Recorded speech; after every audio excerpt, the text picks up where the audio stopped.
Originally, presidential inaugurations were held on March 4th, unless that day fell on a Sunday, in which case, out of respect for the Lord's Day, it was moved to Monday, March 5th. This was the case with James Monroe in 1821, Zachary Taylor in 1849, Rutherford B. Hayes in 1877, and Woodrow Wilson in 1917. Unfortunately, there was a problem. The period between the elections in November, after harvests were taken in and before winter storms, and the spring, when politicians could take the long trip to the Capitol in March, resulted in a 4-month lame duck period. This was a dilemma.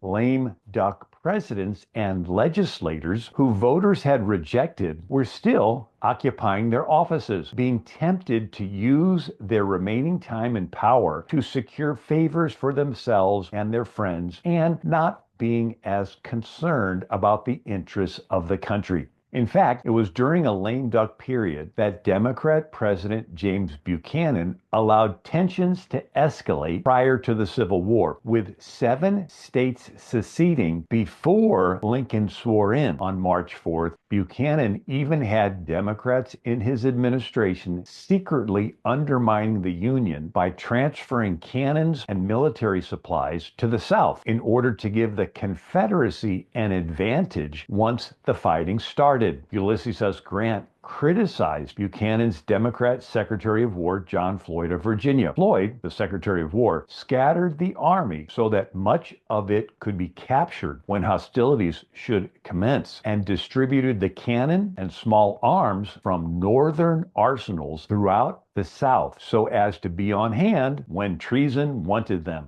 To shorten the lame duck period, the 20th Amendment was adopted in 1933, moving Inauguration Day to January 20th. By this time, the country was not as agricultural, so it was not as necessary to schedule around harvest seasons, and politicians could travel easier with highways and trains. A tradition at inaugurations is to swear in upon a Bible. George Washington was the first to do this in 1789, while the capital of the nation was still located in New York City. Washington then attended divine services at St. Paul's Church. Congress had passed instructions regarding the inauguration, resolved that after the oath shall have been administered to the president, he, attended by the vice president and members of the Senate and House of Representatives, proceed to St. Paul's Chapel to hear divine service